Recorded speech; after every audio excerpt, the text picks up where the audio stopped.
Hi, welcome to Looking Up During Lockdown. My name is Estelle Wallace and I'm also known to many as Shrink Coach. Basically, I want to come on and give everybody out there a little bit of hope regarding where they think their purpose lies. Whenever I was 15, I had an amazing fitness passion. And I would have attended the gyms, the Flamingo, it was the place to be, doing calisthenics with Ray. She still is my inspiration this day. And I sat and thought I could do this. So I did. Whilst in training for my exams, I took a very painful leg. I was diagnosed with what was called like a benign tumour, which was in the bone. My mum was such a praying mummy. And my mum put me on every prayer list in the town, every church, every Christian she could think of. My mum sent me that direction. Now, I wasn't a believer at that time. No, I correct myself. I was a believer, but I wasn't a Christian. The two are very different. So mum had all the prayers out for healing for my bone, and God answered prayers. I went for a test, it came back that it showed on it, and I went for another one and it was gone. The only thing was there was a mark where it was on my shin.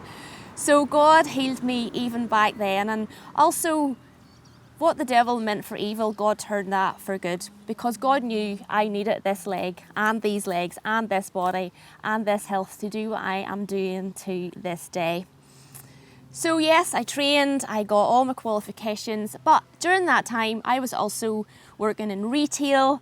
I loved my window dressing days, I loved working in Sicily, I loved working with people. So fitness at that time was just a hobby, it was an add-on to my position, and I loved it. It was just something that brought a little bit of joy into my life and just brought out in me my passion to help people, even way back then. At that time, my husband was working for Patton's, and if you're from Ballymena you will know what sadly happened to Patton's, and it was a very, very sad time, and it affected many people here, not only in Ballymena but province-wide, who were affected at that time. So here we go, my husband has lost his job, he was the main breadwinner at that time. And yeah, I would say panic probably did set in a little. Now, bearing in mind now, after I got healed, I did give my life to the Lord. So here I am as a Christian, probably worrying about finances that I should never have been worried about, because it says God will be your provider.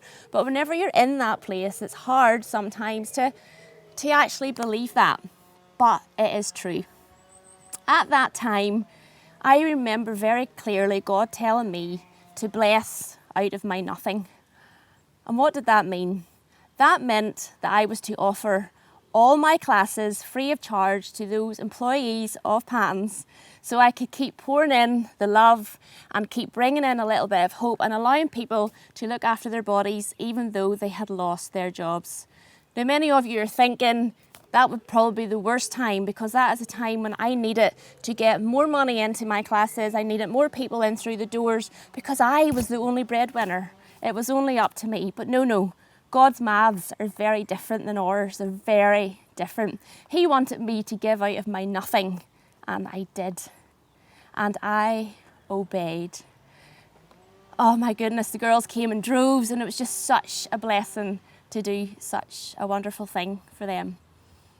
About 2 weeks later, I had a dream one night, and in that dream, I wrote a piece of scripture on my hand.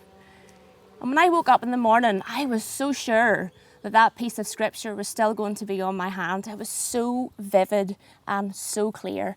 I ran for my Bible, and I was a bit scared, to be honest, because I didn't know what I was going to be opening up to, because I knew it was something that God wanted to speak to me. And here's what he said, and it is in Amos 9 verse 13 to 15.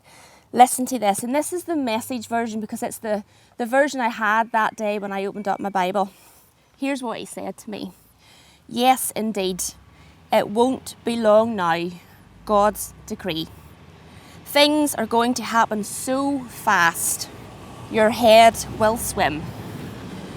one thing fast on the heels of another, you will not be able to keep up. Everything will be happening at once, and everywhere you look, blessings. And I thought, wow, Russell, this is for you. This is for you. You're going to get a new job. God has told me this is you. There's going to be many blessings. Isn't it funny when God speaks to us, we kind of go, that was for someone else. That was me as well. But God was going, no, this is for you, Estelle. So not long after that, I was just sitting at home one night and I just got this urge in the pit of my stomach to help those people who are suffering from illnesses which may be related to their weight, whether overweight or underweight. I just got this urge to just reach out to people, and I did.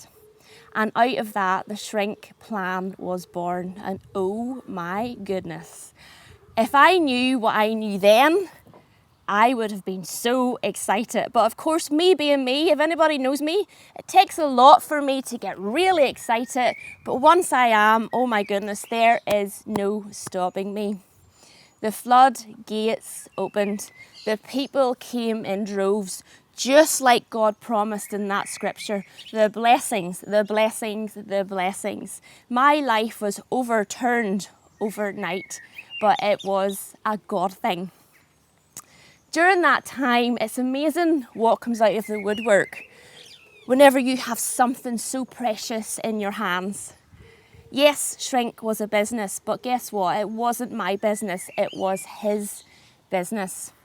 At that time, I remember this well, a very well-known other weight loss company had contacted me asking to buy Shrink.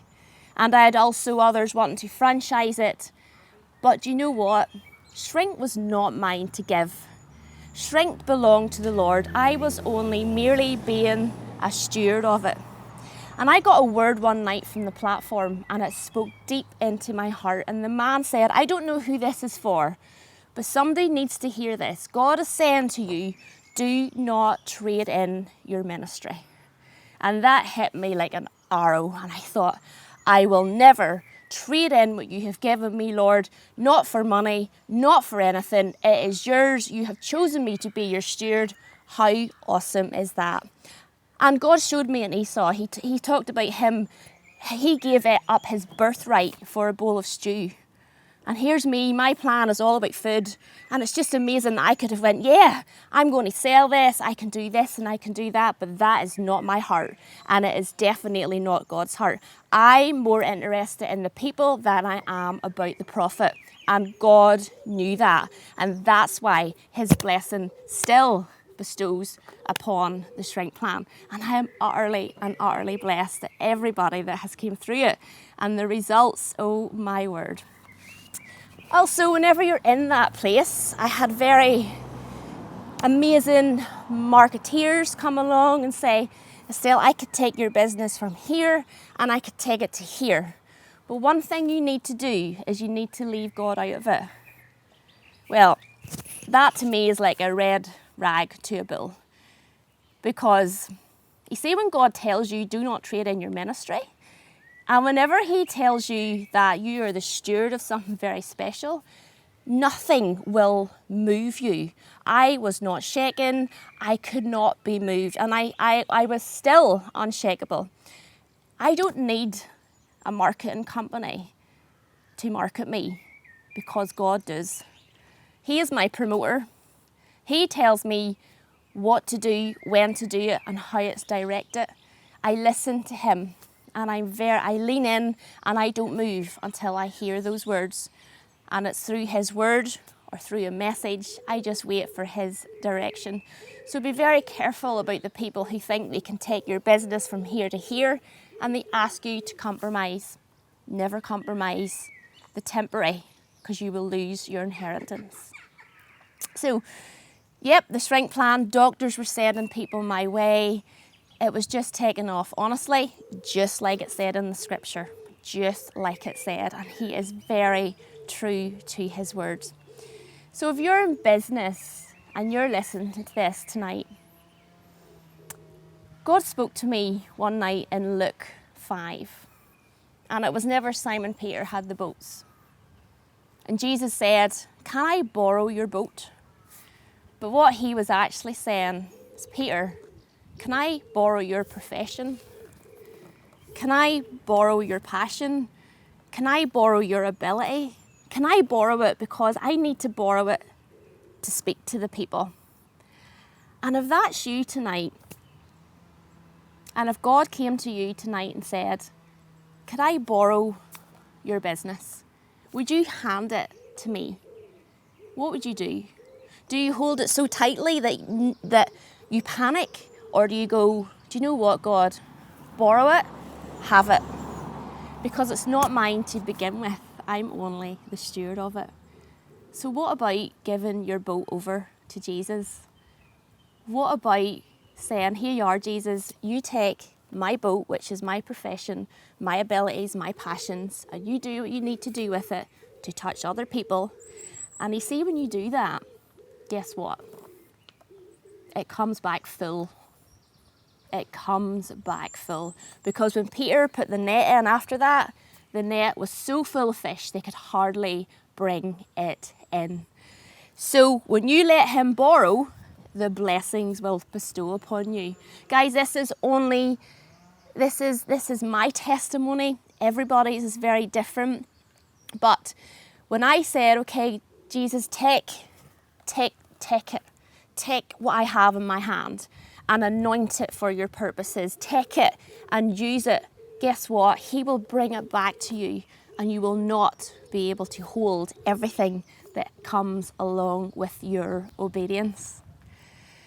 One thing I was taught many years ago, even with my mum and dad, back to Church of Ireland days, was tithing. Many people shake their heads at tithing. Many people don't agree, but I do. And I can sit here today and I can tell you the absolute obedience that comes from giving God your first fruits. 10% and you get to keep 90, that's a pretty good deal. And out of that tithing, it's not that you have to, it's because you should want to. You should want to give back God so much of what he's blessed you with.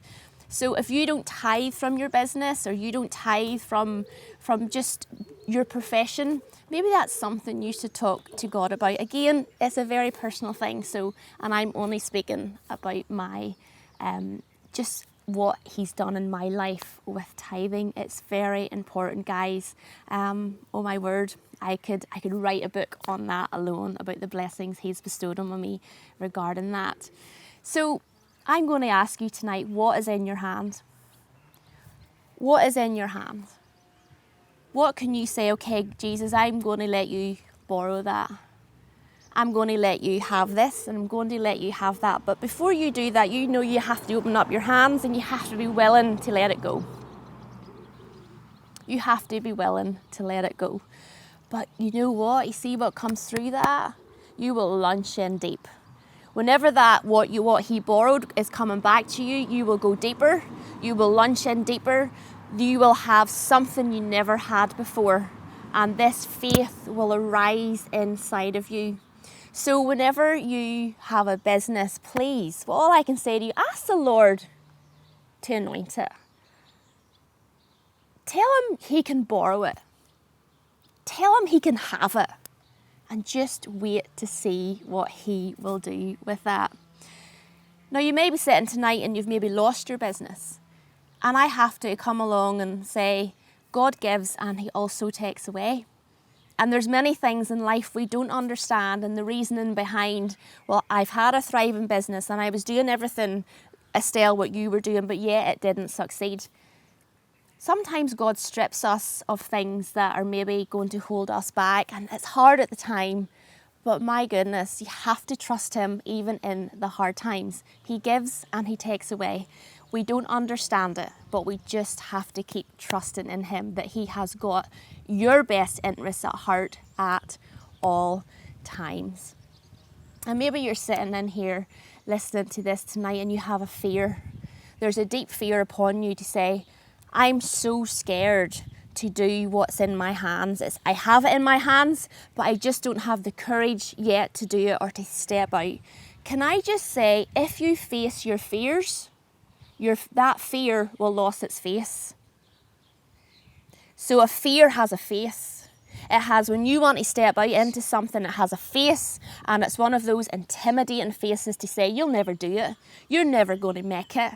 You'll look a fool. Can I just say, take the face off that fear and just launch out into the deep and trust God that He has your hands anointed for His purpose.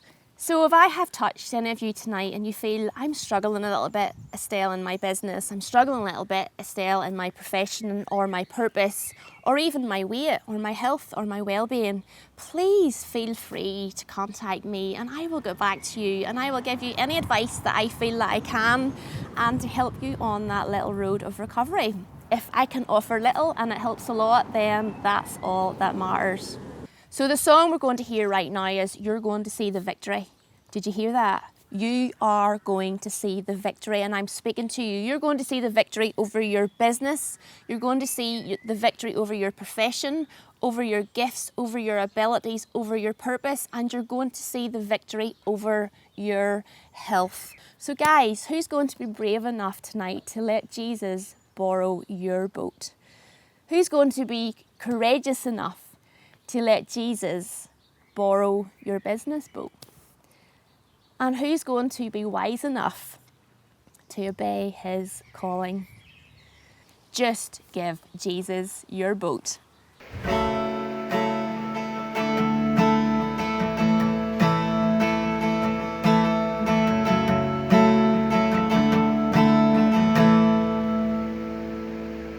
The weapon may be formed, but it won't prosper.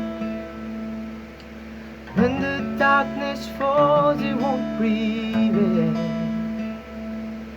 'Cause the God I serve knows only how to triumph. 'Cause my God will never fail.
back.